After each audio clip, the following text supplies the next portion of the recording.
Princess Arya stood frozen in the grand hall of Celestia Prime, a tiny figure drowning in ceremonial robes that weighed more than she did.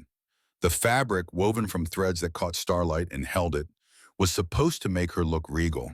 Instead, it made her look like a child playing dress-up in a museum, which, in a way, she was. 200 delegates filled the crystalline chamber, representatives from 47 star systems, their various biologies creating a fascinating taxonomy of evolutionary possibility. The Karathi breathed methane and wore environment suits that hissed softly with each filtered breath. The Silene ambassador kept her gills moistened with a portable humidifier that clicked in steady rhythm. Three members of the chorus collective argued with themselves in three-part harmony about proper diplomatic protocol, their voices weaving in and out like a song that couldn't decide on its melody. Arya heard all of it, every conversation, every whisper, every subtle shift of fabric and scrape of boot on polished floor. Her ears, elegant and pointed in the Celestian way, swiveled independently to track sounds her human observers couldn't begin to detect. It was a gift, this hearing. Her father had always said so. But right now, with 200 beings creating 200 different soundscapes, it felt more like a curse. She stood 3 paces behind her mother's throne, small hands clasped in front of her, trying very hard to be invisible. It was a skill she'd perfected over the past 3 years, the art of being present but unseen, of taking up space without actually occupying it. Queen Selene presided from a throne carved from a single massive opal, its surface shifting through pearlescent colors as light struck from different angles. She wore her authority the way other people wore comfortable clothing, natural and unremarkable. Her hair fell in waves of silver white, and her amber eyes held the weight of leadership. She was beautiful in the way that queens are supposed to be beautiful, which is to say intimidating and distant and absolutely certain. She was also Arya's mother, though sometimes Arya forgot that part. It was easy to forget when you spent most of your time being a princess instead of being a daughter. The ceremony droned on. Ambassador Thielvik of the Northern Trading Consortium had been speaking for approximately 17 minutes about tariff regulations. His 3 voice boxes created harmonics that made even mundane topics sound portentous. Arya had discovered that if she focused very carefully on a specific point on the wall and breathed in a certain rhythm, she could make the words blur into meaningless noise. It was the only way to survive these things. The court called her the Silent Princess. They thought she didn't know, but she heard everything. The whispered conversations in quarters, the pitying looks from visiting dignitaries, the careful clinical discussions between her mother and the royal physicians. Trauma-induced selective mutism, one doctor had said. Arya had been hiding in a ventilation shaft above the medical wing, a place she'd discovered where the acoustics let her hear 3 rooms at once. She watched her father die, another had responded. The psychological impact of witnessing assassination at age 3. She hasn't spoken a single word in 3 years, not one. Your Majesty, I recommend. Arya had left before hearing the recommendation. She'd heard enough recommendations to last a lifetime. Therapy, medication, behavioral intervention, exposure treatment. They all amounted to the same thing, adults trying to fix something they didn't understand. She wasn't broken. She just didn't have anything to say. Or maybe she had too much to say and no idea how to say it. The words were still there, locked somewhere behind her teeth, piling up like snow against a closed door. Sometimes she felt them pressing, trying to get out, but they never did. Her father used to say she had a voice like starlight, clear and bright and impossible to ignore. That was before, though, before the day she'd watched him collapse in this very hall, poisoned by someone he'd trusted. For she'd screamed and screamed until her voice gave out and never came back. Now the court called her Silent Princess, and she let them. It was easier than explaining. A sound cut through her carefully constructed mental defenses. Familiar, rhythmic, metal on metal, the distinctive clank of a wrench being adjusted. It came from somewhere below the main hall, filtering up through the ventilation system that honeycombed the palace like veins in a body. Arya's head snapped sideways with the sudden focus of a targeting computer achieving lock. She knew that sound. Her ears swiveled forward, tracking, hunting through layers of ambient noise to find the source. The wrench turned again. 3 clicks, A pause. Two more clicks. The specific rhythm of someone who knew what they were doing, who'd done it 1,000 times before. She'd heard that exact rhythm 3 weeks ago. 3 weeks ago when she'd been lost and terrified in the Liberty 9 station marketplace. And an old man with kind eyes and grease-stained hands had sat beside her and told stories until she laughed. Until she forgot to be scared. Until she spoke for the first time in 3 years and said, "Thank you," in a voice that sounded rusty from disuse. The nice man, the funny man who'd made submarine disasters sound like comedy routines. He was here, in the palace, right now. The realization hit Arya like a physical force. Her carefully maintained composure shattered. Her heart, which had been beating slow and steady in the resigned rhythm of boredom, suddenly kicked into a sprint. He came back. The thought blazed through her mind with absolute clarity. He'd said goodbye at the station when the guards came. She'd been holding his hand, not wanting to let go, and he'd smiled and said, "Stay safe, kiddo." She'd thought that was it, that she'd never see him again, that he'd been one of those brief, bright moments that life sometimes gave you before taking them away. But he was here. Arya moved, not walked, not proceeded with the careful dignity expected of royalty. She ran, actually ran, her ceremonial robes flying behind her like a cape designed by someone who'd never considered aerodynamics. The fabric was heavy enough to anchor a small ship, but she barely noticed. The assembled delegates parted in confused waves. Conversations died mid-syllable. Ambassador Thielvik stopped speaking, his 3 voice boxes falling silent in sequential shock like someone shutting off instruments in an orchestra. A serving attendant froze with a tray of drinks tilted at an angle that seemed to violate several laws of physics, the glasses somehow remaining level through sheer surprise. Arya's small boots hammered against polished crystal floors, each step echoing through the suddenly silent hall. She dodged between legs and around environmental suits, her pointed ears tracking that beautiful, familiar sound of metal on metal. There, at the edge of the hall, near one of the environmental control access points that the decorators had tried to disguise with strategic lighting and potted plants. A maintenance worker in a standard gray jumpsuit, covered in grease stains and old oil marks. His hair was silver white, his face weathered by decades of life, and his hands held a wrench like it was an extension of his own body. Garrett Hale looked up just in time to see a small princess crash into his legs with the full-body enthusiasm that only children and extremely friendly dogs can achieve. Small arms wrapped around his waist with surprising strength. A voice, muffled against his work jumpsuit, said with pure joy, "You're here, you came back." The throne room descended into a silence so complete that Arya could hear the Silene ambassador's gill humidifier clicking 3 rows away. Every eye in the hall focused on them with the collective weight of diplomatic incident. Arya didn't care. She pressed her face against Garrett's jumpsuit, which smelled like machine oil and something she couldn't quite identify, but found deeply comforting, and held on like she'd found something precious she'd been searching for. Garrett stood frozen, looking down at the small, dark-haired child attached to him with a grip that suggested she had no intention of letting go.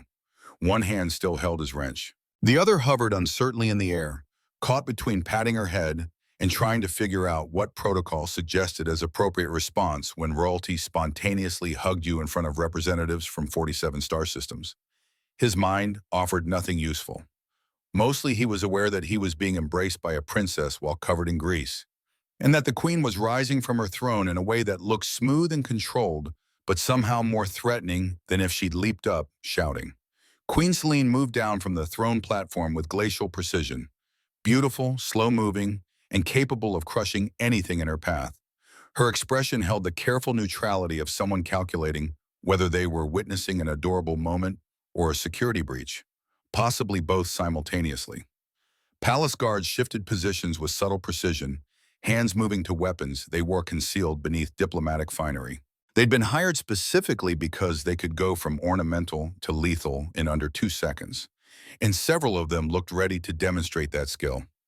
Arya showed no inclination to release her grip on Garrett. If anything, she held tighter, her pointed ears flattening slightly against her skull, the way they did when she was determined.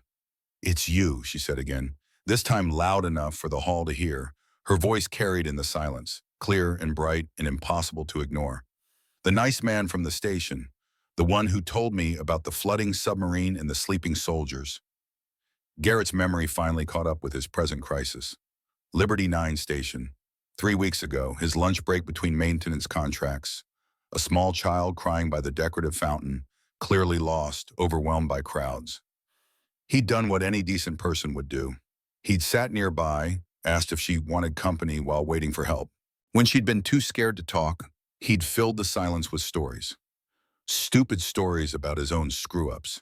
Because if you couldn't make kids laugh with tales of professional disaster, what was the point of having lived through those disasters? The time he'd accidentally flooded a medical bay during equipment testing, leaving 50 wounded soldiers convinced their ship was sinking. The incident where he'd mixed up medications and tranquilized an entire platoon right before combat drills. Standard military comedy, the kind of thing that was terrifying when it happened, but hilarious in retrospect. The kid had laughed, had actually spoken to him, just 2 words at the end. "Thank you," in a voice that sounded like it hadn't been used in a long time. He'd thought she was just a scared child who needed an adult to sit with her until help arrived. Apparently, the scared child had been a princess, and apparently, she remembered. Queen Celine stopped 3 paces away, close enough that Garrett could see the fine control in every movement. Her elongated ears remained perfectly still, while everyone else's twitched with tension. When she spoke, her voice carried through the silent throne room with crystalline clarity. "Mr. Hale?" Not a question. She knew his name, which meant someone had identified him very quickly. Probably while he'd been working 3 levels down, oblivious to the fact that he was about to become the center of a diplomatic incident. "You will accompany me to a private audience immediately." The phrasing technically formed a request. The delivery made abundantly clear that requests from queens weren't actually optional. Garrett attempted to bow respectfully while a small princess clung to him. He achieved neither objective successfully and settled for nodding with what he hoped resembled appropriate deference. "Of course, Your Majesty." Arya finally loosened her grip enough to look up at her mother, though she kept one hand firmly attached to Garrett's jumpsuit. "Mother, this is the nice man I told you about. From the station.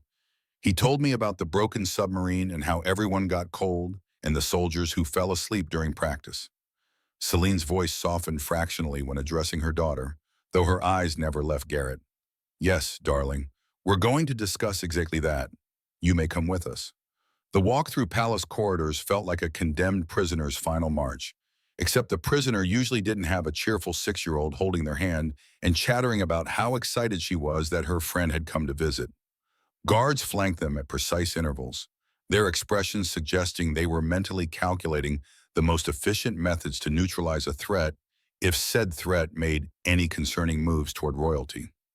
Garrett tried not to think about neutralization.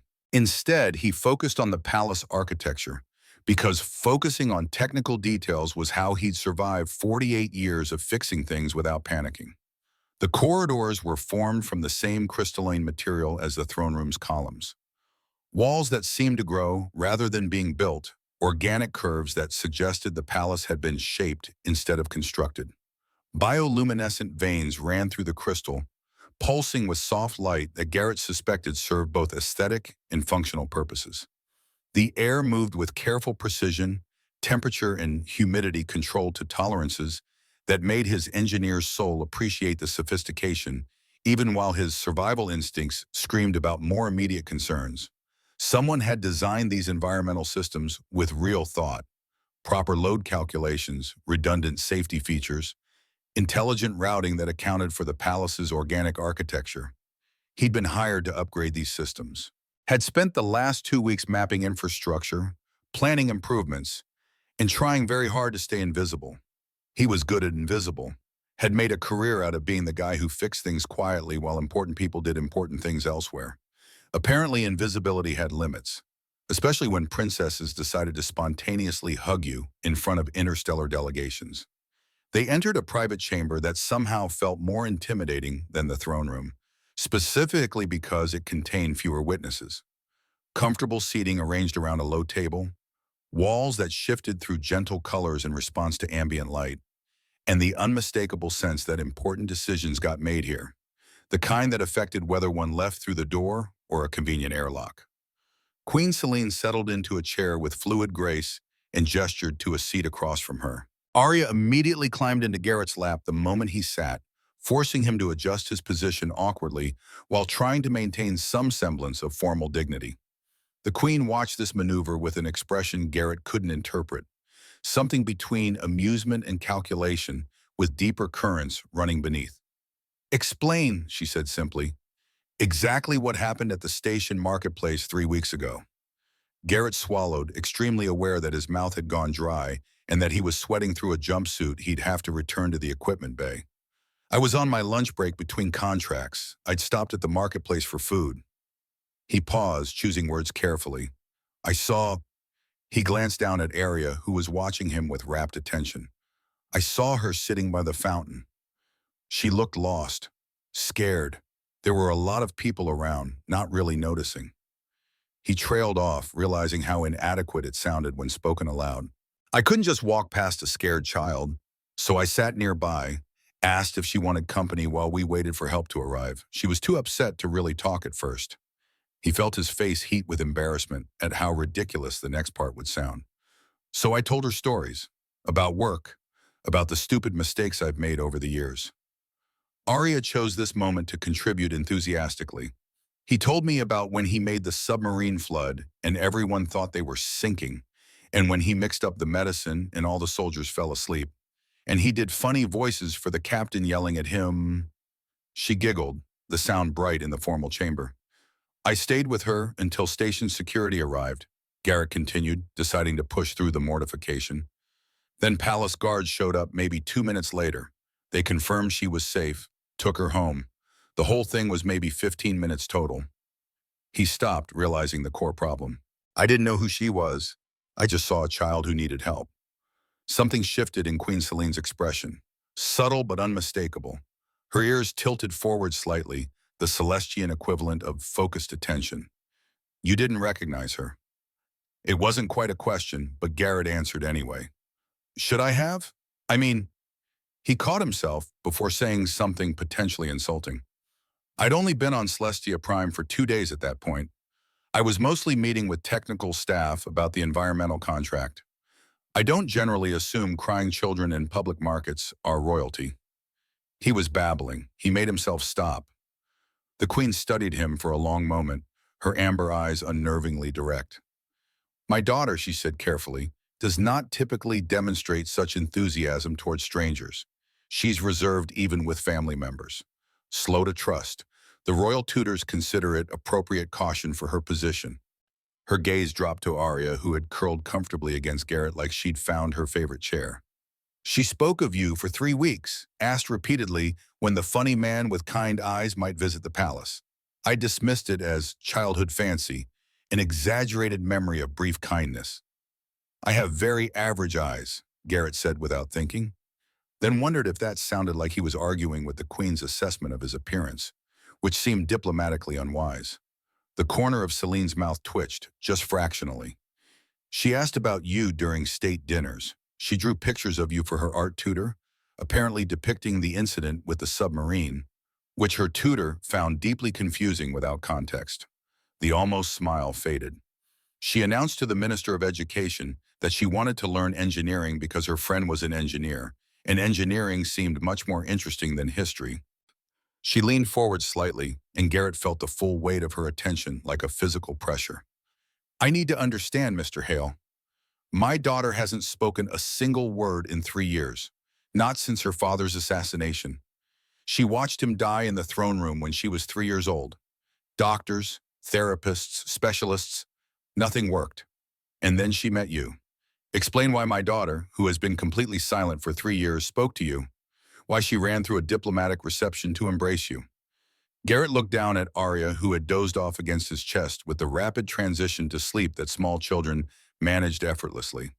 Her pointed ears twitched slightly with whatever dream occupied her, and her small hands maintained their grip on his jumpsuit even in sleep. The weight of what Celine had just told him settled heavily. 3 years of silence, because she'd watched her father die. "Honestly, Your Majesty, I have no idea. I just—" He searched for adequate words. I didn't want her to be scared and alone. That seemed like the bare minimum of being a decent person. I told her stories because silence felt worse. Because when people are scared, sometimes they need to hear that other people screw up and survive, that mistakes happen and the world keeps turning. He paused, looking at the sleeping child in his arms. She laughed. That's what I remember most. Not that she spoke, though that was incredible, but that she laughed, like she'd forgotten how and then suddenly remembered. The queen was silent for several long moments. Her ears shifted through minute adjustments that Garrett suspected indicated complex thought processes he wasn't equipped to interpret. Finally, she spoke, her voice carrying layers of meaning he didn't fully understand. Most people who encounter the lost princess of Celestia Prime would have seen opportunity, political leverage, ransom potential, a chance to gain favor or extract promises. Her eyes fixed on him with uncomfortable intensity. You saw a scared child and told her jokes about work disasters until she laughed, until she spoke for the first time in 3 years. The submarine story really is pretty funny, Garrett offered weakly. Even the captain admitted it later, after he stopped being angry enough to consider court-martial. This time the queen definitely smiled, a brief flash of genuine amusement that transformed her face from intimidating sovereign to something more human, more tired, more real. You're either remarkably genuine or an extremely skilled actor, Mr. Hale. I'm a terrible actor, Garrett assured her. I once tried to call in sick to avoid a safety inspection. My supervisor knew I was lying within 3 words. I have no ability to deceive anyone about anything. It's pathologically inconvenient. That, Queen Celine said quietly, is becoming apparent. A soft knock interrupted the moment. A guard entered with the careful neutrality of someone who interrupted royalty with practiced frequency. Your Majesty, the princess's attendants are concerned about her schedule. Her afternoon lessons will be canceled today, Celine said firmly. She looked at Arya, sleeping peacefully against Garrett, then back at him. My daughter has clearly decided you're staying, and I've learned that arguing with her when she's this determined achieves nothing except mutual frustration. She paused, and Garrett sensed a decision being made in real time, weighed and measured with the kind of calculation that came from years of leadership. Your company won the environmental systems upgrade contract for the palace. Would you be willing to serve as the on-site project engineer? It would require residence in the guest wing, proximity to the royal family. Her expression remained carefully neutral. In dealing with this fact that my daughter has apparently adopted you without consulting anyone about the decision. Garrett's brain tried to process several implications simultaneously and failed at all of them. You want me to live here, in the palace? I want, Celine said, her voice carrying undertones he was definitely missing, to determine if my daughter's instincts are correct about you, and that requires more than a 15-minute conversation. She stood with fluid grace that made the movement look effortless. You're free to decline, of course, but I suspect refusing would disappoint Arya considerably. Garrett looked down at the sleeping princess, using his chest as a pillow. He thought about his cramped quarters in the contractors section of Liberty 9 station. 3 rooms that smelled like recycled air and someone else's cooking. No windows.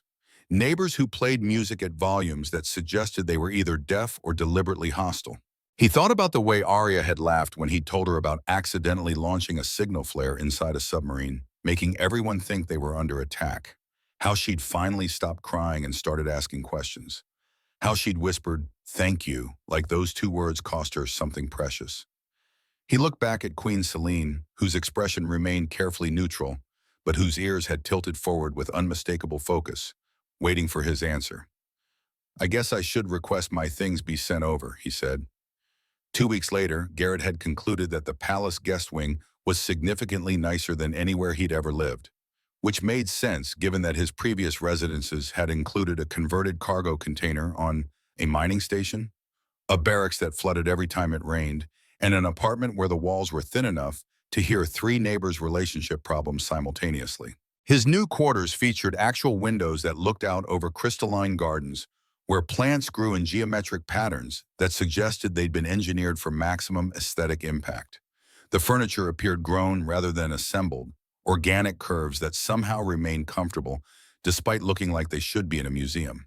And the bathroom had water pressure that seemed to violate several laws of physics but worked anyway, delivering hot water in quantities that suggested the palace engineers understood the importance of morale through excellent plumbing. He'd been settling in, mapping the palace's environmental infrastructure, and carefully avoiding any place Arya might be having lessons. He'd been specifically briefed on her schedule, told in no uncertain terms that royal education was not to be disrupted, and given a list of protocols regarding appropriate interaction with royalty. The protocols were comprehensive, detailed, and apparently meaningless to 6-year-olds with excellent hearing and a talent for finding maintenance shafts. Garrett was 3 levels deep in the palace's environmental infrastructure when he heard the voice echo down through the access tunnel above him. "Garrett, are you down there? I can hear you thinking about air." He looked up to see Arya's face peering down through the maintenance hatch, her dark hair hanging in a curtain around her head, her pointed ears perked forward with interest. She was supposed to be in her afternoon literature lesson, which he knew because he'd specifically checked her schedule before coming down here to avoid this exact situation. "How did you find me?" he asked, though part of him already suspected the answer. Celestian hearing could probably track a whisper through solid walls. "I listen for the sound of tools," she said cheerfully, as if this were the most obvious thing in the world. "Can I come down? This looks much more interesting than reading about dead people who wrote boring poems." Garrett considered the numerous reasons this was a terrible idea. Safety regulations topped the list, followed closely by royal protocol, the likely reaction of Arya's tutors when they discovered their student had vanished, and the possibility that Queen Selene would have him ejected from the palace through the nearest airlock for losing track of her daughter. Then he looked at Arya's hopeful expression and heard himself say, "There's a ladder about 2 meters to your left. Be careful." She descended with the fearless efficiency of children who hadn't yet learned that heights were supposed to be intimidating. Moments later, she stood beside him in the cramped maintenance space, looking around with fascination at the tangle of ducts, conduits, and monitoring equipment that kept the palace's atmosphere breathable for multiple species. "What are you fixing?" she asked, reaching toward a diagnostic panel. Garrett gently redirected her hand. "That panel runs about 8,000 volts when active, which would make your hair stand up in interesting ways right before you became a very small pile of ashes. Let's look at this instead."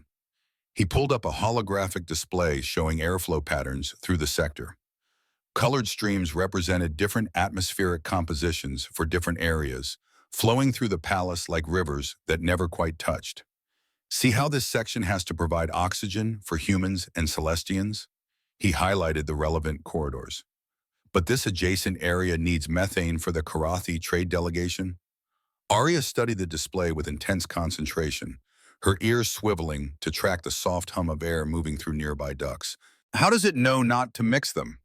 "Pressure differentials, layered filtration, and about 6 redundant safety systems," Garrett explained, zooming in on the components. "Plus a really paranoid engineer who triple-checks everything because mixing those atmospheres would create some very exciting explosions." "You're that engineer?" "I'm definitely paranoid enough," Garrett confirmed. He spent the next 20 minutes explaining environmental systems in terms a 6-year-old could understand, which required creative analogies involving rivers, waterfalls, and one memorable comparison between pressure zones and arguing neighbors who needed a wall between them. Arya asked questions with relentless curiosity that suggested she actually cared about the answers rather than just being polite. And Garrett found himself genuinely enjoying the explanation in ways he never did with adults, who always seemed vaguely disappointed that environmental engineering wasn't more glamorous. They were discussing the finer points of carbon dioxide scrubbing when a voice called down from above, tight with barely controlled panic. "Princess Arya! Princess, if you can hear me, please respond." Arya's ears flattened slightly. "That's Instructor Marith. She's nice, but she worries a lot." "Probably because her student disappeared during a lesson," Garrett suggested. "You should answer her before palace security locks down the entire sector looking for you." Arya called up through the access tunnel, and moments later they emerged to find not just her tutor, but 3 palace guards, 2 attendants, and Chancellor Theron himself. The Chancellor's expression suggested he was mentally composing strongly worded memos about visiting engineers who enabled royal truancy. Princess, Instructor Marith said, relief and exasperation mixing in her voice in equal measure. You cannot simply leave your lessons to explore maintenance tunnels. She stopped, clearly editing herself mid-sentence. Your mother will be informed. Arya maintained impressive diplomatic neutrality that she definitely learned from watching Queen Selene work. I was pursuing educational opportunities in applied environmental engineering. Garrett taught me about pressure differentials and atmospheric composition for multiple species habitats. Chancellor Theron's expression suggested he recognized political maneuvering when he heard it, even from a 6-year-old. His ears tilted back in what Garrett had learned was the Celestian equivalent of a skeptical eyebrow raise. Educational opportunities, he repeated carefully, loading the words with enough doubt to sink a small ship. She actually learned quite a bit, Garrett offered, deciding that if he was already in trouble, he might as well commit fully. She correctly explained how the palace maintains separate atmospheric zones for different species, including the chemical reasons why you can't just mix methane and oxygen. Because explosions, Arya added helpfully, very exciting explosions that make everyone very dead.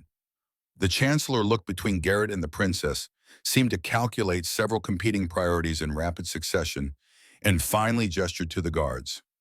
Escort Princess Arya back to her quarters. Inform Her Majesty that her daughter is safe and has been pursuing educational opportunities. The way he said it made clear exactly what he thought of that excuse.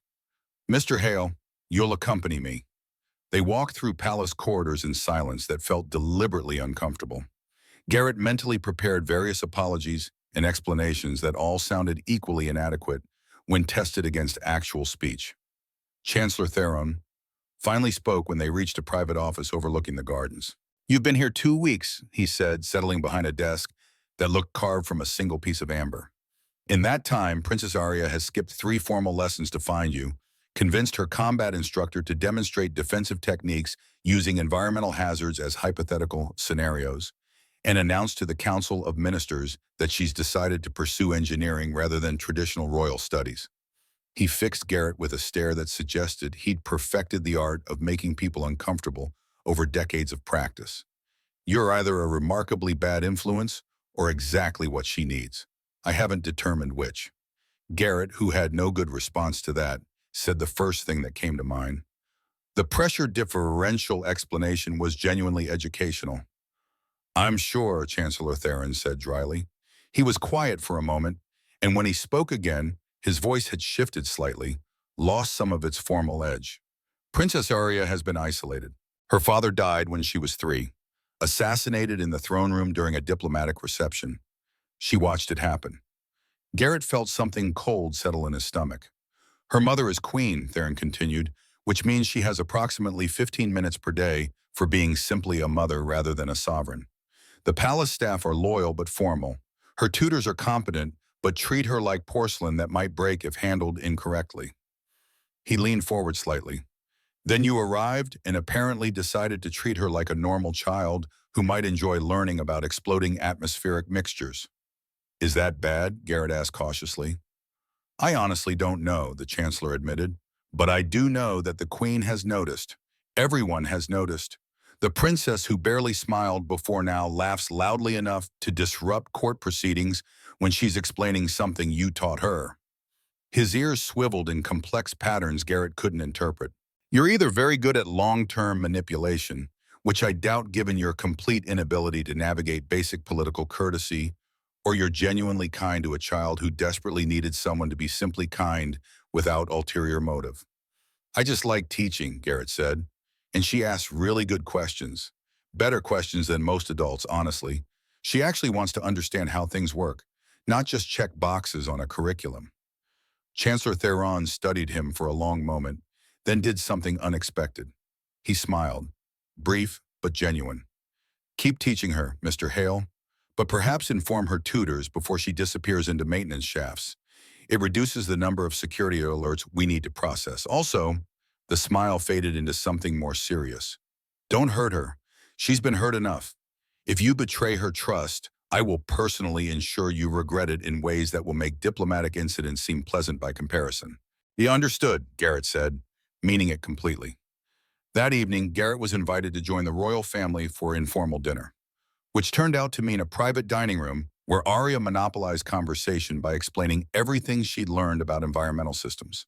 Queen Selene listened with an expression that cycled between amused, exasperated, and something softer that Garrett caught when she looked at him while her daughter was distracted by demonstrating pressure differentials using water glasses. After Arya was taken to bed by her attendants, still talking about air circulation patterns, Selene gestured for Garrett to remain. They stood on a balcony overlooking gardens that glowed softly with bioluminescent plants, and the Queen spoke without looking at him. "She's different since you arrived. Lighter, more curious about things beyond duty and protocol." A pause, weighted with unspoken concerns. "I don't know if I should thank you or worry about what happens when you eventually leave." "I signed a 6-month contract," Garrett said. "I'm not leaving soon." 6 months isn't forever. Selene turned to face him, and Garrett saw something in her expression that made his breath catch. Vulnerability, carefully revealed like a weapon being sheathed. "She's already attached to you. When you're gone, then we'll handle that when it happens," Garrett interrupted gently. "But right now, she's happy. She's asking questions. She's laughing. Isn't that worth something?" Queen Selene looked at him for a long moment, her amber eyes reflecting the garden's soft light. Garrett suddenly felt like he was being evaluated for something far more important than environmental engineering. "Yes," she said quietly. "It's worth quite a lot." They stood in comfortable silence, watching bioluminescent flowers pulse with light. Somewhere in the distance, a fountain created gentle rhythms that harmonized with the soft hum of environmental systems. Garrett thought about his quarters back on Liberty 9, cold and impersonal and thoroughly empty. Thought about the way Arya's face lit up when she understood how pressure differentials worked. Thought about the weight of Queen Selene's trust, handed to him in small increments, like someone testing whether he'd drop it. He'd come to Celestia Prime expecting to upgrade some environmental systems and leave. 6 months of technical work, decent pay, then back to the rotation of contracts that filled his life without actually mattering to it. Instead, he'd somehow become important to a 6-year-old princess who asked better questions than most engineers, who laughed at his stories about professional disasters, who trusted him enough to literally run through a diplomatic reception to reach him. The weight of that trust felt heavier than any responsibility he'd carried in 48 years of military service and civilian contracting. And somehow, terrifyingly, it felt exactly right. The palace environmental control room occupied a space that most people never saw and fewer understood. 3 levels below the main halls, behind walls of crystalline infrastructure that pulsed with bioluminescent monitoring systems, it was the heart that kept Celestia Prime's diplomatic center alive.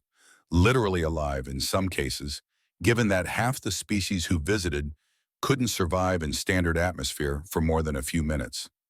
Garrett had been reviewing system diagnostics for the upcoming annual convergence when the first anomaly appeared on his display.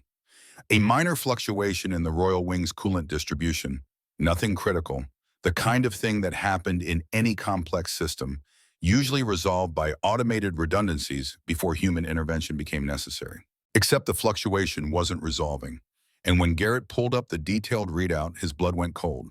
Someone had manually loosened a coolant valve, not enough to trigger immediate alarms, just enough to create a slow leak that would cause oxygen levels to drop gradually over the next 12 hours.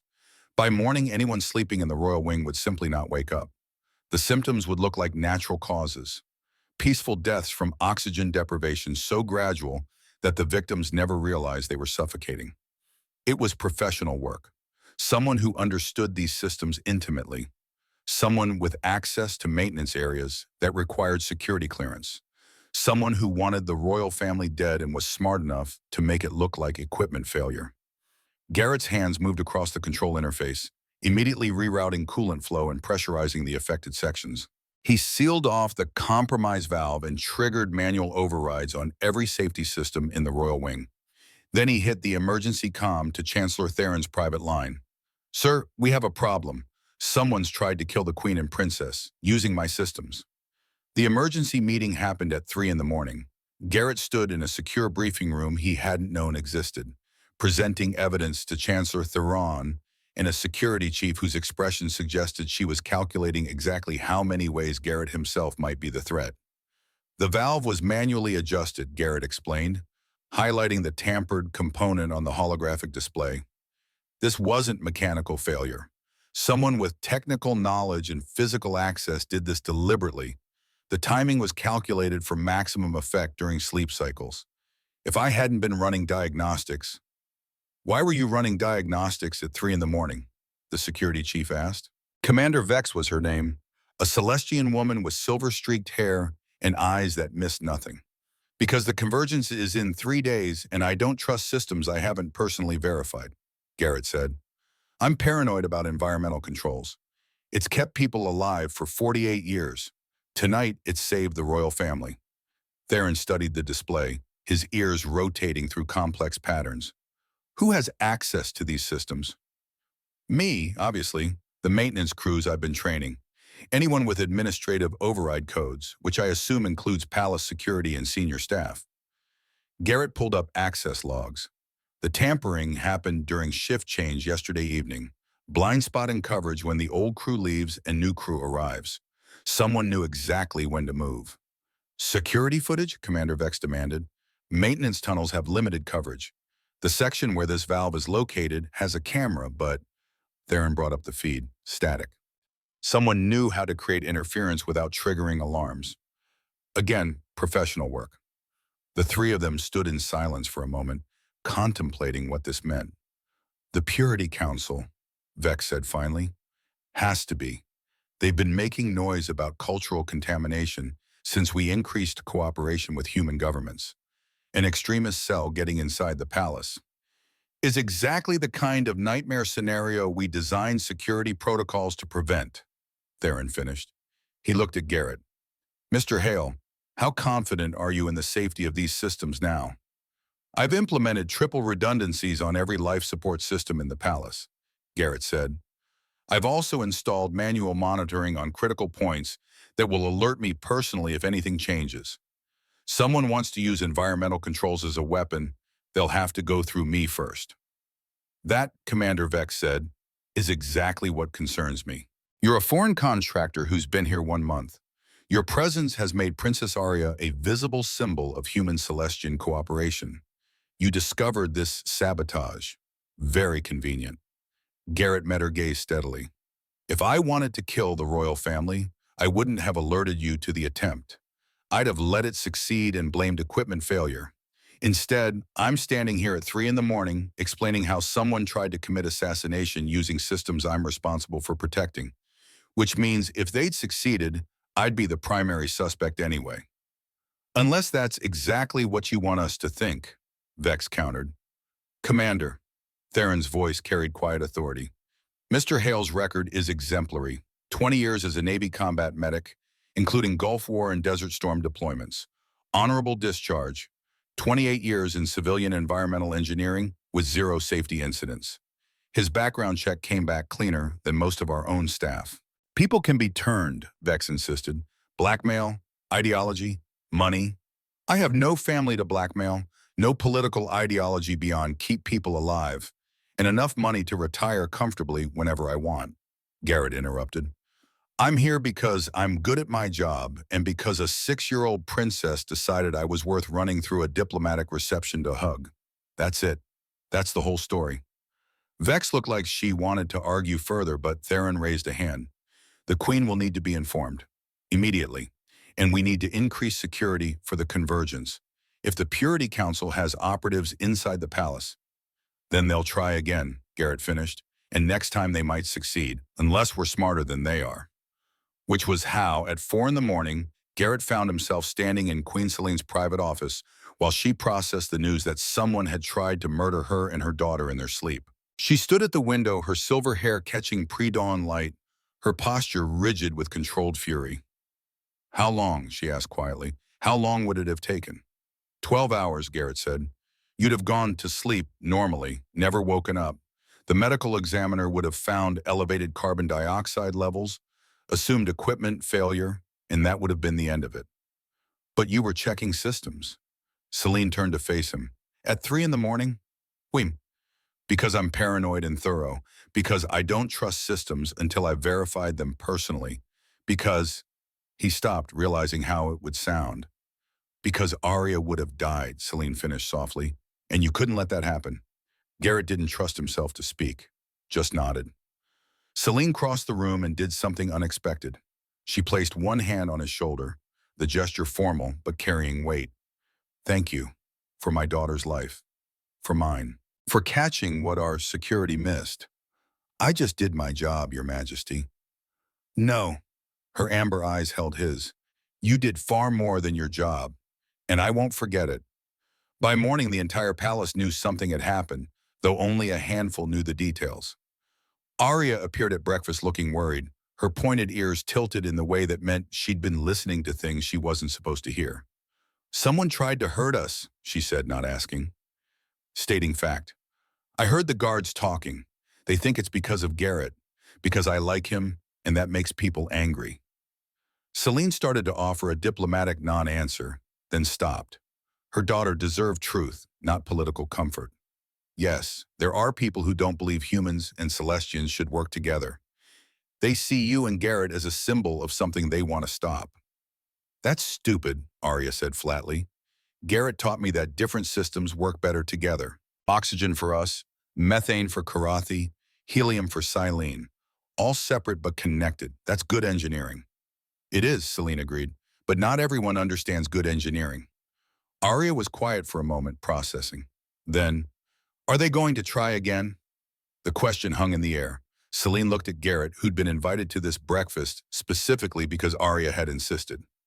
Probably, Garrett said honestly. People who try once usually try twice. But we're ready now. We know what to look for. Will you keep us safe? Arya asked him directly. Garrett knelt down to her eye level. I promise. Nobody's going to hurt you while I'm here. Okay? Arya studied his face with the serious intensity that children brought to important matters. Then she nodded and returned to her breakfast, apparently satisfied. Celine watched this exchange with an expression Garrett couldn't quite read. Something between gratitude and concern and a deeper emotion he didn't have names for. The next 2 days passed in heightened tension. Security protocols tripled. Commander Vex's team swept the palace top to bottom. Garrett worked 18-hour shifts reviewing every system, every access point, every possible vulnerability. And Arya continued her unofficial engineering education, appearing in maintenance areas with the kind of timing that suggested she was tracking Garrett's location through sound alone, which, given her hearing, she probably was. You're worried, she observed on the second day, watching him run diagnostics on atmospheric sensors. I'm always worried, Garrett said. It's part of the job. No, but Arya tilted her head, ears swiveling. Different worried, scared worried. He should have known better than to lie to someone who could probably hear his heartbeat. Yeah, little bit. Because of the bad people coming? Because I don't want anything to happen to you. The truth came out before he could stop it. You're a good kid, Arya. You deserve to be safe and happy and excited about pressure differentials. Not scared of people who want to hurt you for political reasons you're too young to understand. Arya climbed onto the work console next to him, swinging her legs.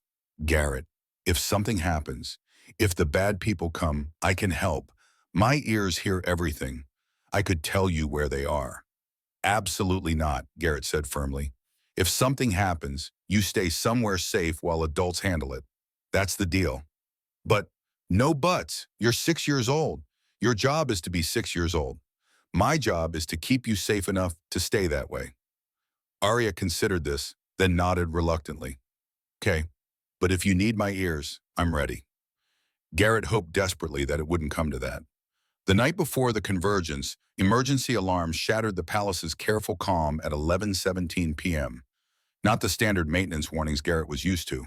Something sharper, more urgent, accompanied by flashing lights that painted corridors in strobing red. Catastrophic threat. All personnel to secure positions immediately. Garrett was moving before conscious thought caught up, heading toward the royal wing where Arya's chambers were located. He made it 3 corridors before a palace guard redirected him with professional force. Guest wing is in lockdown. Return to your quarters. Seal the door. Wait for all clear. What's happening? Garrett demanded, already knowing he wouldn't get useful answers. Security situation. Move, now. Garrett moved, but not back to his quarters. He diverted through a maintenance access he'd mapped during his infrastructure review, cycling through his security codes to override locks. If there was a security situation and Arya was in danger, protocols could go to hell. He reached his quarters and immediately accessed the environmental systems diagnostic network from his personal terminal. His clearance gave him visibility into palace operations that most people didn't have, and what he saw made his blood freeze. Life support readings showed unexpected fluctuations in the eastern maintenance corridors, movement patterns that didn't match normal palace operations, and most concerning, a bypass activation in the atmospheric separation system near the royal wing. Someone who knew palace systems had deliberately created gaps in security protocols, using environmental infrastructure as cover to move through the palace undetected. His personal comm chimed with an incoming call from Chancellor Theron. The Chancellor's face appeared, and Garrett had never seen him look this grim. "Mr. Hale, I need you to listen very carefully. We have a situation involving Princess Arya. Hostile actors have breached the palace using maintenance access routes, specifically environmental service tunnels." Garrett's hands were already moving across his terminal, pulling up tunnel maps and tracking movement. "I see them. 4 confirmed signatures, moving through Section 7 using bypass corridors. They're heading toward the royal wing. They appear to have significant knowledge of palace infrastructure," Theron continued. "We're mobilizing response teams, but the hostiles are using pathways that bypass our standard security coverage, which means they've been inside before," Garrett finished. "Studying systems, planning routes. This isn't improvised. This is coordinated assault by people who've had time to prepare." "Where is Arya?" "Secured in her chambers with 2 guards. But the hostiles are moving toward that sector, and they're staying ahead of our security teams by using routes that—" Theron stopped, and Garrett saw calculation happen in real time. "You know the environmental systems better than anyone currently in the palace." "Yes, sir." "Can you access your diagnostic systems from your quarters?" Garrett was already pulling up holographic displays that painted his room in blue light. "Already doing it. I can see the breach pattern. They're using atmospheric maintenance shafts, staying in blind spots between sensor coverage."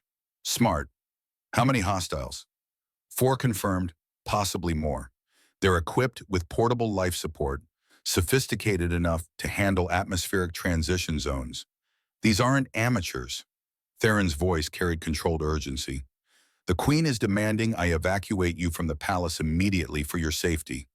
But I'm making an executive decision that she's going to yell at me about later. Can you guide our security teams through those maintenance routes faster than the hostiles can move?"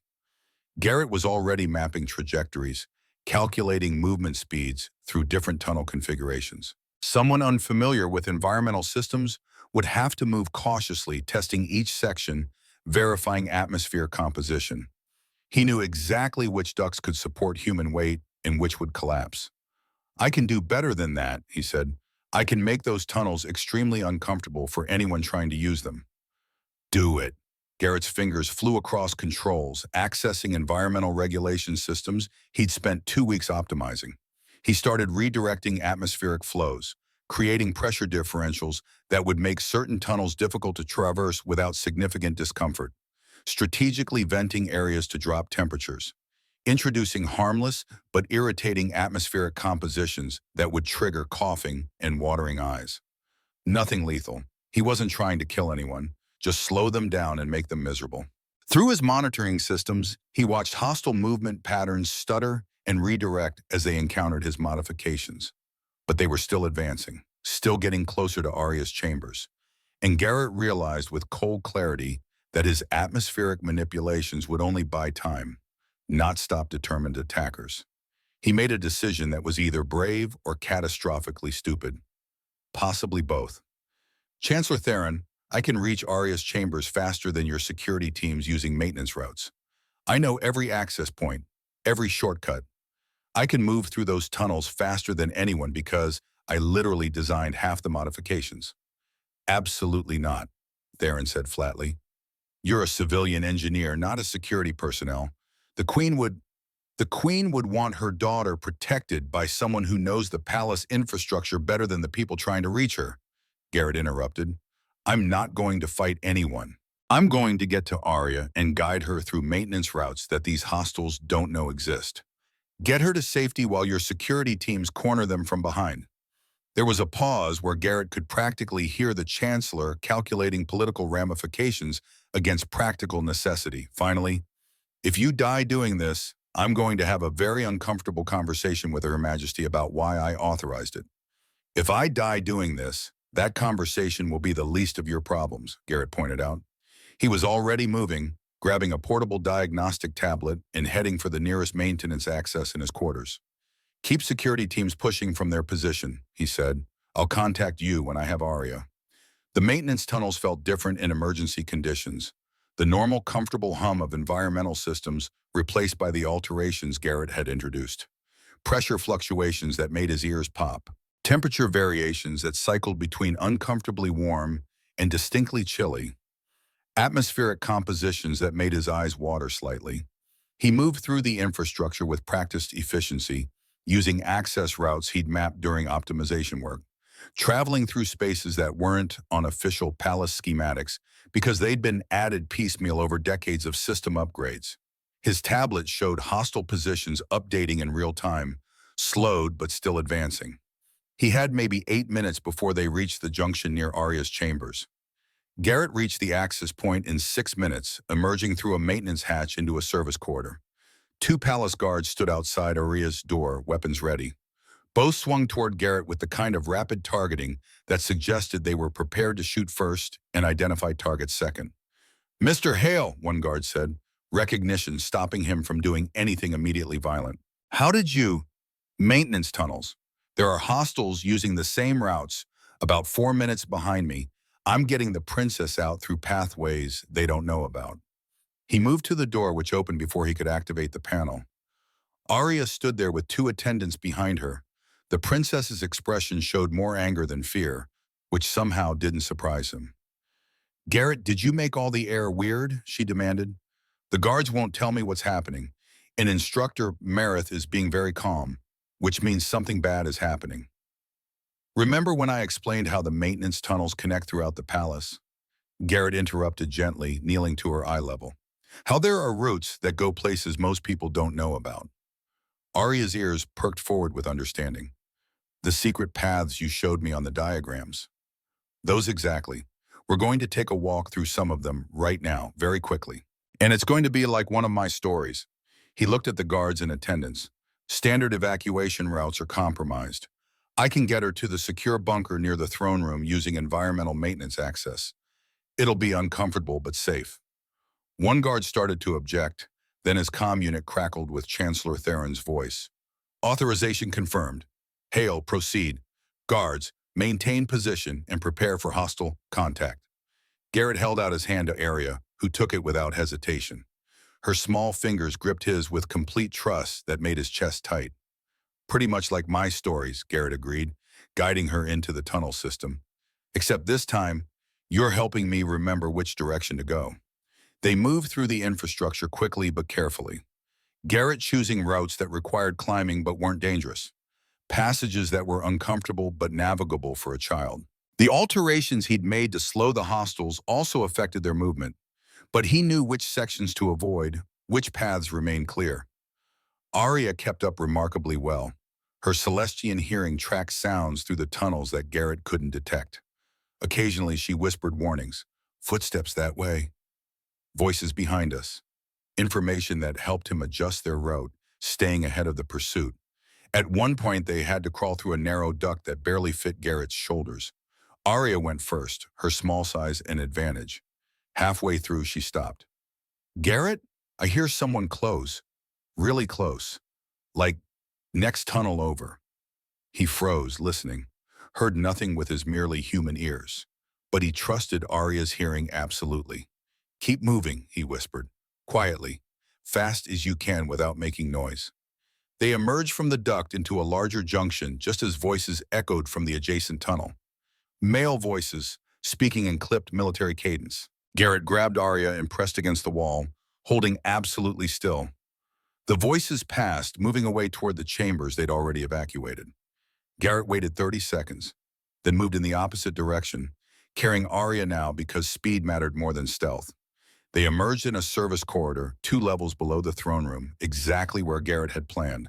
Palace security teams had already secured the area.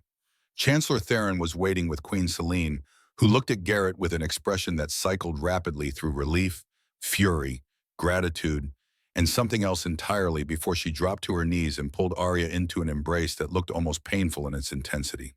"Mother, we took the secret paths," Arya said excitedly, apparently processing the entire experience as adventure rather than danger. "Garrett knew all the best routes, and we climbed through the big air tunnel, and I helped with my ears." "I'm aware," Selene said, her voice tight. She looked up at Garrett over her daughter's head, and he saw moisture in her amber eyes that might have been tears, or might have been fury, or possibly both. "We will discuss your decision to run toward danger rather than away from it, at length, later." "Looking forward to it," Garrett said weakly, his adrenaline finally crashing and leaving him shaky. Within the hour, Palace security had cornered and captured all four hostiles in the environmental tunnels Garrett had deliberately funneled them into. The modifications he'd made to the atmosphere had slowed them enough for security teams to get into position. None of the hostiles had reached the royal wing. No palace personnel were injured. It was, by any objective measure, a successful defense. It didn't feel successful to Garrett, whose hands shook with delayed reaction as he sat in a briefing room and explained exactly how he'd used environmental systems to herd hostiles into capture zones. Commander Vex interrogated him for 2 hours, Chancellor Theron for another hour after that. By the time they finished, dawn light was painting the palace in soft colors, and Garrett had consumed enough stimulant beverages to keep a small battalion awake for a week. Finally, he was summoned to Queen Selene's private office, where she stood by the window looking out over gardens that seemed too peaceful for a palace that had just survived an assassination attempt. "You could have been killed," she said without preamble. "You're 68 years old, a civilian engineer, and you ran toward armed terrorists using maintenance tunnels as your only advantage." "Yes, ma'am." "You extracted my daughter from a secured location and moved her through hostile occupied infrastructure based on nothing but your knowledge of environmental systems and her hearing." "Yes, ma'am." "Security protocol says you should have stayed in your quarters and let trained personnel handle the situation." "Yes, ma'am." Selene turned to face him, and Garrett saw something raw in her expression. "You're either insane or you care about my daughter more than you care about your own safety. I haven't determined which." "Both," Garrett admitted. "Definitely both. I couldn't—" His voice cracked slightly. "I couldn't just sit in my quarters knowing she was in danger. Not when I had knowledge that could help. Not when I could actually do something." "Why?" Selene asked, moving closer. "Why does she matter so much to you? You've known her 1 month. She's not your responsibility. Yet you risked your life tonight. Why?" Garrett was quiet for a long moment, trying to find words for something he barely understood himself. "I've spent 48 years keeping people alive, 20 years as a Navy combat medic, patching up wounded soldiers in combat zones. 28 years after that, making sure the air people breathed wouldn't kill them. It's what I'm good at. It's what I do." He looked at Selene directly. "But Arya is the first person in a very long time who made me remember why it matters. Not just the technical part, not just the job, but the actual human part of keeping people safe. She asks questions like she genuinely wants to understand. She laughs at my terrible stories. She trusts me enough to follow me into dark tunnels during an emergency because I promised to keep her safe." His voice roughened. "I couldn't let her down. I couldn't be the adult who said they'd protect her and then failed. She's already lost her father. She doesn't need to learn that promises don't mean anything." Selene was quiet for several heartbeats, her amber eyes searching his face. Then she did something that surprised him completely. She closed the distance between them and wrapped her arms around him in an embrace that felt nothing like royal protocol and everything like desperate relief. "Thank you," she whispered against his shoulder. "Thank you for saving my daughter. Thank you for keeping your promise. Thank you for being exactly what she needed when she needed it most." Garrett returned the embrace carefully, aware that he was hugging a queen and that this probably violated about 17 diplomatic protocols. He didn't care. She was shaking slightly, the careful control she maintained in public finally cracking in private, and he understood that she'd been terrified. Not as a queen, but as a mother. When she pulled back, her eyes were definitely wet now. "The council is meeting in 3 hours to discuss security. They'll want to know what we're doing about the Purity Council threat. Some will argue we should cancel the convergence. Send you away to remove the symbol they're targeting. And what do you think? Garrett asked. Celine's expression hardened into something fierce and regal. I think we don't negotiate with terrorists. I think we don't change our principles because someone threatens us. And I think, she met his eyes, I think my daughter needs you. More than she needs perfect security or political convenience. She needs someone who treats her like a person instead of a princess. Someone who keeps promises. Someone who runs toward danger when she's threatened instead of calculating risk-benefit ratios. She took his hand, the gesture both formal and intimate. The convergence happens as scheduled. You stay. We increase security, but we don't hide. We don't let fear win. Agreed? Garrett squeezed her hand gently. Agreed. Though I should mention I'm probably going to need about 12 hours of sleep before I'm functional again. Celine smiled, tired but genuine. Sleep. We'll handle the politics. You've done enough for one night. As Garrett left her office and headed toward his quarters, he passed a window overlooking the gardens. Dawn had fully arrived, painting everything in gold light. Palace staff moved through corridors, beginning normal daily routines despite the previous night's chaos. Life continued. That was the thing about palaces and governments and complex systems. They absorbed shocks and kept functioning, maintained by people who showed up and did their jobs even when things went sideways. Garrett had spent 48 years being one of those people, showing up, doing the job, keeping systems running. But for the first time and longer than he could remember, it felt like more than just a job. It felt like purpose, like belonging. Like maybe he'd finally found the place where his particular skills and stubborn determination to keep people alive actually mattered to specific people who mattered to him. He thought about Arya's hand in his, trusting him to lead her through dark tunnels. About Celine's embrace, raw and honest and grateful. About the way a 6-year-old princess had looked at him and decided he was worth running across a throne room to reach. Yeah, he could stay here. He could keep these people safe. He could be the paranoid engineer who triple-checked everything and ran toward danger when people he cared about were threatened. It wasn't the retirement he'd planned, but it was exactly the purpose he'd been missing. The emergency council session convened at 9 in the morning, 3 hours after palace security had finished processing the captured hostiles. Garrett had managed approximately 90 minutes of sleep before Chancellor Theron's summons arrived, which meant he was running on stimulant beverages and the kind of adrenaline hangover that made everything feel slightly unreal. He'd been called to testify about the environmental systems and how he'd used them during the breach. Standard procedure, Theron had assured him. Just answer questions honestly and try not to antagonize anyone. The council chamber was smaller than the throne room, but no less intimidating, circular with crystalline walls that caught light and threw it in geometric patterns. 12 seats arranged in a semicircle, currently occupied by representatives from various governmental departments, military, intelligence, civil administration, diplomatic corps, and at the head of the circle, slightly elevated, Queen Celine's seat. She looked every inch the sovereign this morning, her silver hair arranged in formal style, her expression carefully neutral. Only the faint darkness under her eyes suggested she'd had about as much sleep as Garrett. Counselor Dravek stood to present his argument. The man was 55, silver-haired, with a scar across his left cheek that suggested a violent past. Former security chief, Garrett had learned, now head of the Defense Council. The facts are clear, Dravek said, his voice carrying authority earned through decades of service. 4 Purity Council operatives breached palace security using maintenance infrastructure. They came within meters of the royal wing. Princess Arya was evacuated through hostile occupied tunnels by a civilian contractor with 1 month of palace experience. He turned to face Garrett directly. Mr. Hale, your actions last night were either remarkably brave or spectacularly foolish. I haven't determined which. But the underlying problem remains. The Purity Council targeted Princess Arya specifically because of her relationship with you. You've made her a symbol of human-Celestian cooperation, which makes her a target for extremists who oppose that cooperation. Dravek's gaze swept the council. For the princess's safety, I propose we terminate Mr. Hale's contract immediately. Remove the symbol, reduce the threat. The annual convergence proceeds. but without the human element that attracts extremist attention. Several council members nodded. Garrett felt his stomach sink. Chancellor Theron stood. Councillor Dravek's concern for security is noted.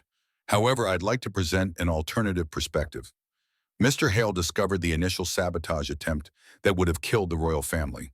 He then successfully evacuated Princess Area through hostile-occupied infrastructure while our own security teams were still mobilizing. He used his knowledge of palace systems to herd attackers into capture zones, resulting in 0 casualties among palace personnel. Theron's ears tilted forward with emphasis. Removing him doesn't eliminate the threat. It eliminates one of our most effective defensive assets, and it teaches extremists that violence works, that threatening children achieves their objectives. It teaches them, Dravek countered, that we prioritize the princess's safety over political symbolism. It teaches her, a new voice said from the chamber entrance, that adults make decisions about her without asking what she wants. Every head turned. Princess Arya stood in the doorway, still wearing her sleeping clothes, her dark hair uncombed, her pointed ears perked forward with determination. 2 guards behind her looked panicked, clearly having failed to prevent a 6-year-old from accessing a restricted council session. Princess, Dravek said, his voice softening slightly, this is not appropriate. Council sessions are about me, Arya interrupted, walking into the chamber with surprising confidence. You're talking about me and Garrett and whether he should leave. So I should be here. Queen Selene had stood, her expression cycling between motherly concern and queenly authority. Arya, sweetheart, these are complicated matters. No, they're not. Arya walked to the center of the council circle, a tiny figure surrounded by adults, completely unintimidated. They're very simple. Councillor Dravek thinks Garrett is dangerous because bad people want to hurt me because I like him. But that's backward thinking. She turned slowly, making eye contact with each council member in turn. I was silent for 3 years. 3 years since Dad died. Doctors couldn't fix it. Therapists couldn't fix it. Nobody could make me talk because I was too scared. Scared that if I spoke, something bad would happen again, like it did to Dad. Her voice remained steady, clear. The voice of a child who'd found courage somewhere and was using it. Then I met Garrett at the station. He didn't know I was a princess. He just saw a scared kid and told me funny stories until I laughed. Until I forgot to be scared.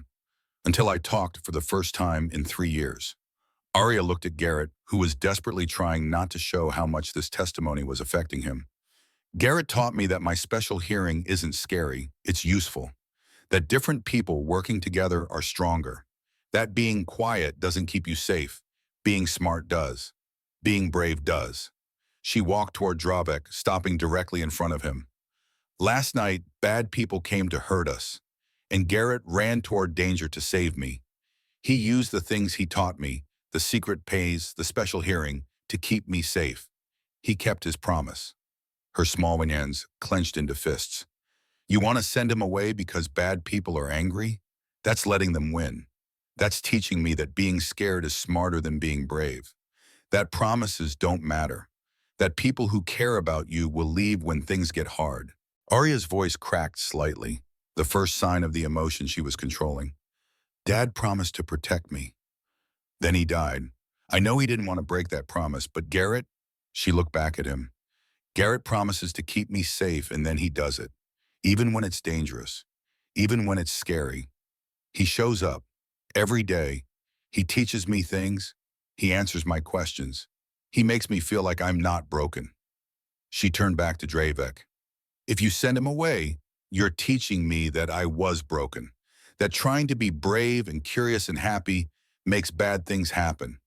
That I should go back to being silent and scared because it's safer. Devastating pause. Is that what you want? The silent princess back? Because that's what you'll get if Garrett leaves. The council chamber had gone absolutely quiet. Garrett watched several members blink rapidly, clearly affected by a 6-year-old's articulate defensive principles they'd spent careers navigating with careful diplomacy.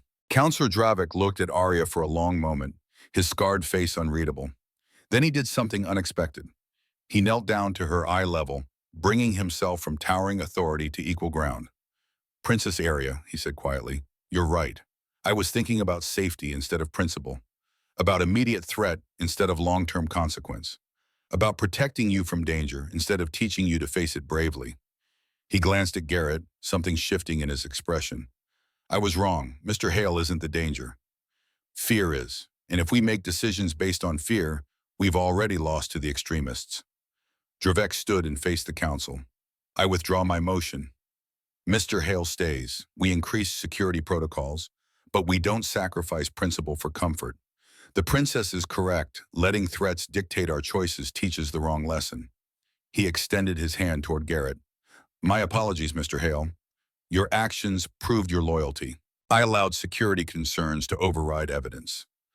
Garrett shook his hand, surprised by the firm grip and the genuine regret in Dravek's eyes. You were trying to protect her. I understand that completely. Chancellor Theron cleared his throat. Given recent events in Princess Arya's compelling argument, I move to formalize Mr. Hale's position. Permanent appointment as Chief Environmental Engineer. Full security clearance. Palace residence. And, he looked at Queen Selene, formal recognition as trusted advisor to the royal household. Seconded, said the Minister of Civil Administration. All in favor? Theron asked. The vote was unanimous. Even Dravek raised his hand without hesitation. Queen Selene spoke for the first time since Arya's entrance, her voice carrying quiet emotion. Motion approved. Mr. Hale, you are hereby appointed Chief Environmental Engineer of Celestia Prime, with all rights, responsibilities, and protections thereof. You are also, she paused, looking at her daughter, you are also recognized as family to this household, with everything that implies. Arya beamed, then she walked over to Garrett and hugged him, right there in the council chamber, completely indifferent to protocol. You're staying, she said into his work shirt, forever now. Yeah, kiddo, Garrett said, his voice rough. I'm staying.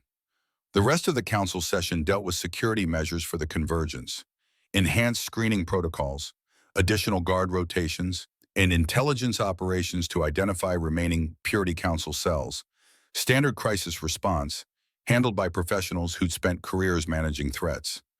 Garrett contributed where his knowledge of environmental systems could help, suggested monitoring protocols for maintenance access points, proposed atmospheric sensors that would detect unauthorized life support equipment, practical engineering solutions to security problems. But mostly, he watched Arya sit beside her mother's throne in a chair that had been brought in specifically for her, watched her listen to council proceedings with serious attention, occasionally asking questions that demonstrated she understood more than most adults gave her credit for. She'd spoken to the council, had defended him with logic and emotion and absolute moral clarity, had stood in front of powerful adults and told them they were wrong. The silent princess had found her voice, and apparently she planned to use it. The day before the convergence, Arya was in Garrett's workshop examining a new atmospheric sensor array when alarms sounded. Not catastrophic threat this time. Intermediate warning, unauthorized access attempt in diplomatic wing. Garrett's tablet lit up with alerts. Someone was trying to bypass the new security protocols he'd installed. Someone who knew the old system but hadn't updated their knowledge. Stay here, Garrett told Arya, already moving. No, Arya said firmly. My ears can help. They reached the diplomatic wing together, finding Commander Vex's team cornering someone in a maintenance junction. A palace engineer, someone Garrett had trained personally. The man looked at Garrett with desperate eyes. They have my family, the Purity Council. Said they'd kill them if I didn't sabotage the convergence, Vex finished coldly. Where's the device? The engineer shook his head. Already placed, timed detonation. I don't know where exactly, they didn't trust me with that. Garrett's blood ran cold. A device somewhere in the diplomatic wing. Unknown location. Convergence in 24 hours. Arya, he said quietly, can you hear anything unusual? Any electronic humming, ticking? Anything that doesn't belong? Arya closed her eyes, her ears swiveling slowly through careful arcs. The entire group fell silent, letting her listen. Guards, security personnel, even the captured engineer held perfectly still. 30 seconds passed. 45. Garrett could hear his own heartbeat in the silence. There, Arya said finally, pointing to a ceiling panel 3 sections away. Humming, soft, electronic heartbeat rhythm, wrong frequency for palace systems. Garrett and Vex's team reached the panel in seconds. Inside, a sophisticated explosive device, wired to environmental controls, set to detonate during Convergence opening ceremony. Timer showed 18 hours remaining. Garrett recognized the design immediately. Professional military demolition work, specifically the kind used in Desert Storm operations. He'd seen this exact model when clearing buildings in Iraq, and he'd watched demolition specialists disarm them often enough to understand the mechanism. His hands moved with practiced precision born from watching experts work under fire. Red wire bypassed the motion sensor. Blue wire isolated the primary trigger. Yellow wire cut power to the backup detonator. The humming stopped. The timer went dark. Everyone exhaled. Commander Vex looked at Arya with new respect bordering on awe. "Princess, you just saved 200 lives. Arya looked at Garrett, her expression serious. "We did it together. That's what you taught me. Different abilities working together make everyone safer." The engineer, who'd been coerced, was taken into custody but treated with mercy. His family was located and protected within the hour. The Purity Council's backup plan had failed. But Garrett realized something important. They were learning, adapting. This wouldn't be the last attempt. However, so was he. And he had something they didn't, a 6-year-old with remarkable hearing, absolute courage, and the kind of moral clarity that came from having survived trauma and chosen to be brave anyway. That evening, after the device had been safely removed and analyzed, Garrett found himself on his balcony overlooking Crystal Gardens. The pre-convergence tension had finally eased, replaced by careful optimism. Celine joined him, wrapping her arms around him from behind, her head resting against his shoulder. "Your daughter saved 200 lives today," Garrett said, using the abilities her father told her were gifts, not curses. He'd be proud. "She learned bravery from you," Celine countered softly, "from watching you run toward danger instead of away from it." They stood in comfortable silence, watching gardens pulse with bioluminescent light. The palace hummed around them with the sound of preparation. Staff readying the grand hall, security teams doing final sweeps, delegates from 47 star systems beginning to arrive. "I never imagined this," Celine said quietly. "When I made you that offer 6 weeks ago, I thought maybe you'd help Arya speak again, be a temporary bright spot in her life. I never imagined you'd become this."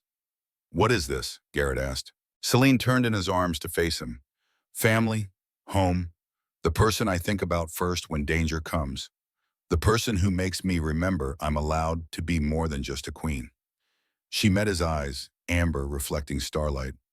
"The person I'm falling in love with, despite every rational reason that should make that complicated." Garrett's breath caught. "I'm 68. You're 38. There are probably 100 political reasons." "I don't care about complicated," Celine interrupted, echoing words she'd said weeks ago. "I care that you make my daughter laugh, that you keep your promises, that you ran into danger twice to protect us, that when I'm with you, I can just be Celine." She kissed him, slow and certain, not asking permission, but offering invitation. Garrett returned it, one hand cupping her face, the kiss deepening into something that felt like promise and possibility. When they separated, she smiled. "The convergence is tomorrow. 47 star systems sending representatives. Diplomatic protocol requires it be absolutely perfect for 12 hours straight." "You'll be magnificent," Garrett assured her. "After it's over, I'm announcing new cooperation initiatives, youth exchange programs, joint research projects, educational partnerships." She paused meaningfully. "Including a palace-based engineering academy for children from multiple species, with Arya as founding student and you as head instructor." Garrett stared at her. "You're serious?" "Completely. We're not hiding from the Purity Council's message. We're answering it with action, with proof that cooperation makes us stronger." Her expression turned fierce.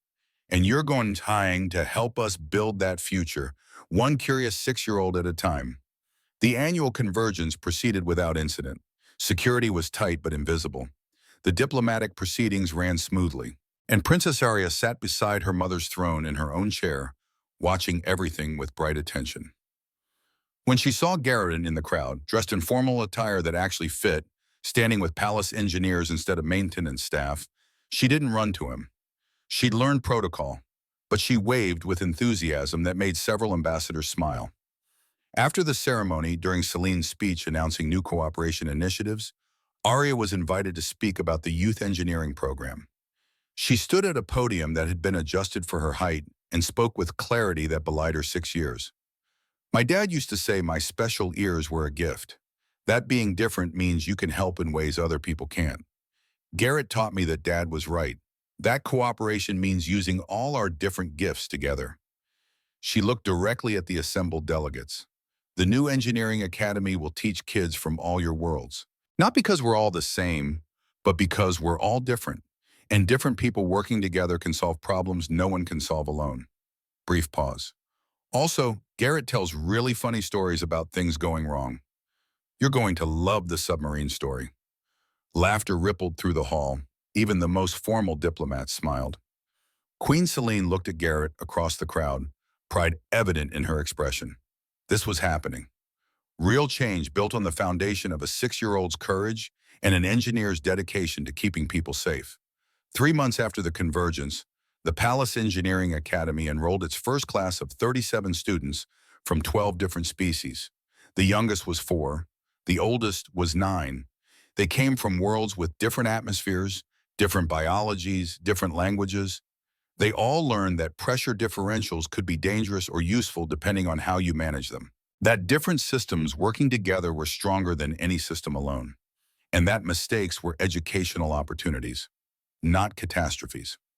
Arya taught alongside Garrett, explaining concepts to younger students with patience she'd learned from watching him. She was particularly good at using her hearing to help students understand sound-based diagnostics, turning her unique ability into practical teaching tool. On a quiet evening 4 months after convergence, there was a knock on Garrett's door during family dinner. He'd been living in private quarters near the royal wing for 2 months now, the move happening naturally as his relationship with Celine deepened. A young man stood in the doorway, mid-30s, brown hair, green eyes that looked achingly familiar. He wore civilian clothes and held a travel pack, and his expression combined nervousness with determination. "Dad," he said uncertainly. Garrett stood slowly, his heart doing complicated things in his chest. "Donovan, I got a message from a Princess Arya." Donovan stepped inside, looking around at the palace quarters. "She said you were here, teaching kids engineering, that you talk about me, that maybe I should visit." He pulled out a data pad, showing a message that read, "Your dad is teaching me about environmental systems, and he's really good at it. He mentions you a lot. He's sad you don't talk. Maybe he was busy before because he was helping people like he helps me. You should visit and see. He keeps his promises now." Princess Arya Garrett looked at Arya, who was watching this reunion with barely contained pride. "You contacted my son?" "You taught me about fixing broken systems," Arya said simply. "I thought maybe I could help fix yours. Good engineering." Donovan laughed, the sound rough with emotion. "Dad, is she always like this?" "Constantly," Garrett said. "She's relentless about solving problems." He looked at his son, really looked at him, seeing the man he'd become. "Donovan, I'm sorry for all the times I wasn't there, for choosing duty over family, for making you grow up feeling like you didn't matter as much as my work." "I was angry for a long time," Donovan admitted. "But watching you here, seeing what you did during those attacks, how you protected her, I finally understood you weren't avoiding me. You were just wired to protect people. It's who you are." He stepped forward. "I'm sorry too, for not understanding, for cutting you off, for wasting 3 years we could have spent talking." They embraced, awkward at first, then tighter, both of them holding on like they were afraid the moment might break. "I'm staying on Celestia Prime for a while," Donovan said when they separated. "If that's okay. Thought maybe I could learn what you're doing here. Spend time with my dad. Better late than never?" "Much better late than never," Garrett agreed, his voice thick with emotion he didn't bother hiding. That night, after Donovan had been settled in guest quarters and Arya had finally gone to bed, still talking excitedly about fixing Garrett's family. Garrett stood on his balcony overlooking gardens that glowed softly in darkness. Celine joined him, slipping her hand into his. Your son is here. Aria fixed your family. She learned it from both of us, Garrett replied. From you, the belief that people can be better if you give them the chance. From me, the knowledge that broken systems can be fixed if you understand how they work. They stood together, watching gardens pulse with light. Inside, they could hear Aria and Donovan talking, his surprised laughter at her precocious engineering knowledge. I came here to fix air conditioners, Garrett said quietly. Expected to upgrade some systems and leave. 6 months, then gone. And instead, Celine prompted, instead, I found a princess who needed someone to tell her she wasn't broken. A queen who needed someone to see her as a person. A son who needed a father willing to finally show up. And a purpose I'd been missing for 50 years. He turned to face her. I found home. Actual home. Not just a place I sleep between jobs. Celine kissed him, slow and sweet. Good, because we're keeping you. Official royal decree. You're stuck with us permanently. That, Garrett said, is the best threat anyone's ever made. From inside, Aria's voice called out, Garrett, Donovan wants to hear the submarine flooding story, the one where everyone thought they were sinking. Story of my life, Garrett said, smiling. And what a good life it's becoming, Celine agreed. They went inside together, toward the sound of family. The family he'd found in the least likely place. The family that had found him when he'd stopped looking. The family built not from blood, but from promises kept and systems fixed, and the simple choice to show up every day for people who mattered. 6 months later, the Palace Engineering Academy had expanded to 73 students. Aria, now 7, co-taught classes with Garrett and occasionally with Donovan, who discovered a talent for explaining complex concepts in simple terms.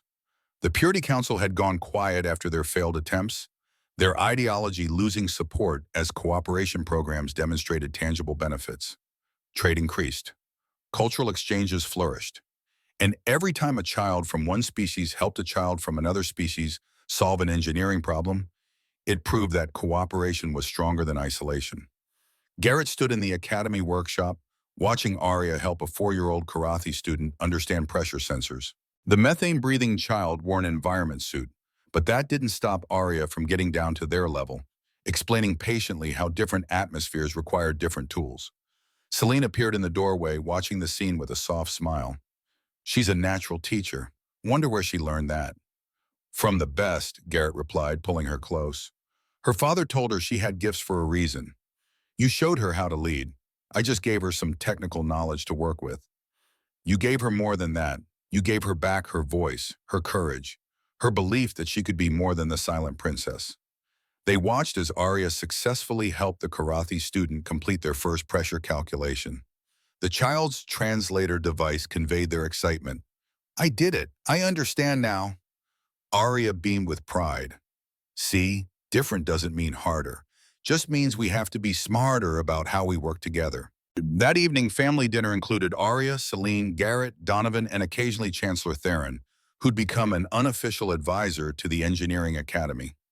Aria dominated conversation with excited discussion of student progress and new curriculum ideas. We should teach orbital mechanics next, she announced. Show students how different planet gravities affect environmental system design. That's advanced material for 4-year-olds, Donovan pointed out. So we make it simple, Aria countered. Garrett taught me submarine pressure when I was 6. Same principle. Make it relatable. Celine and Garrett exchanged amused looks. Their daughter, and she'd become theirs in every meaningful way, had inherited stubbornness from both of them. After dinner, after Aria had gone to bed and Donovan had returned to his quarters, Garrett found Celine on their private balcony. She was looking at something on a data pad, her expression thoughtful. What's that? Garrett asked. Proposal from the Interstellar Education Consortium. They want to establish engineering academies on 12 other worlds, using our curriculum as the model. They're asking Aria to speak at the founding ceremony. She looked at him. Our 7-year-old daughter is being invited to address the consortium because she proved that children can teach cooperation better than adults. What did you tell them? That I'll ask Aria. It's her decision. She's earned the right to choose how she uses her voice. Garrett wrapped his arms around Celine, holding her close. She'll say yes. She loves teaching, loves showing people that different abilities working together make everyone stronger. She learned that from you. She learned it from all of us, from her father who told her she had gifts, from you who taught her to lead, from me who taught her the technical part. She's who she is because everyone who loved her contributed something. Celine leaned into him. Do you ever regret it? Coming here? Your life was simpler before. Now you're teaching children, navigating palace politics, and involved with a queen who comes with considerable complications. I regret nothing, Garrett said firmly. My life before was empty, functional, but empty. Now I wake up knowing I matter to specific people who matter to me.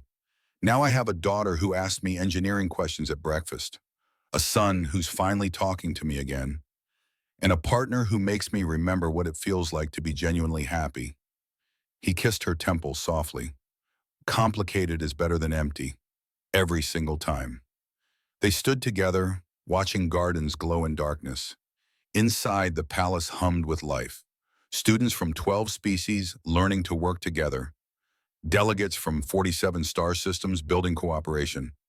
And at the center of it all, a 7-year-old girl who'd been silent for 3 years and now spoke with a voice that was changing worlds. Garrett thought about the day he'd sat beside a crying child in a station marketplace and told her stories about professional disasters. How he'd had no idea that moment would change his entire life. That the scared 6-year-old would become his purpose, his family, his reason for finally showing up and staying. The silent princess had found her voice. The lonely queen had found partnership. The broken father-son relationship had found healing. And the old engineer who'd spent 50 years keeping people alive without really connecting to them had finally found the people worth living for. Not a job, not a contract, not a temporary position. Home.